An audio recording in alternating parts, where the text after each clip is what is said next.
Nakatakdang magpulong sa kauna-unahang pagkakataon sa susunod na linggo ang muling binuong SAL-N Review and Compliance Committee ng Kamara sa ilalim ni Speaker Faustino Boji D. III.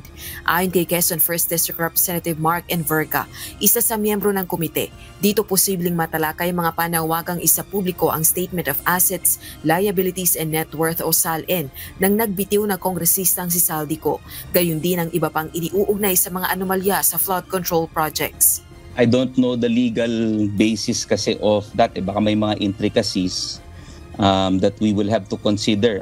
Anyway, we leave it to the legal experts ng House. But we'll see. Siguro, magandang part of the discussion talaga yun. And most definitely, I myself will bring that up as well. Pag-uusapan pa lang ng SAL-N Review and Compliance Committee ng Kamara ang mga umiiral na patakaran sa pagsasapubliko ng SAL-N ng House members.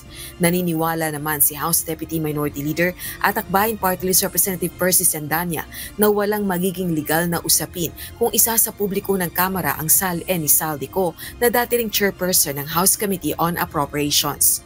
The SAL-N was filed when he was a member of the House of Representatives. Nasa file na yan. It's incumbent upon the leadership to exercise itong mechanisms for transparency, lalong-lalo na sa political context na meron tayo ngayon. Nananawagan ng taong bayan ng transparency at kinakailangan mag-cooperate yung House of Representatives doon. Ayon kay Congressman Enverga, target matapos at pagtibayin ng Kamara ang paiiraling panuntunan sa SAL-N disclosure ng kapulungan bago magtapos ang 2025. Rosa Licoz, UNTV News and Rescue. Diyos ang aming sandigan, serbisyo publiko ang aming pinahahalagahan.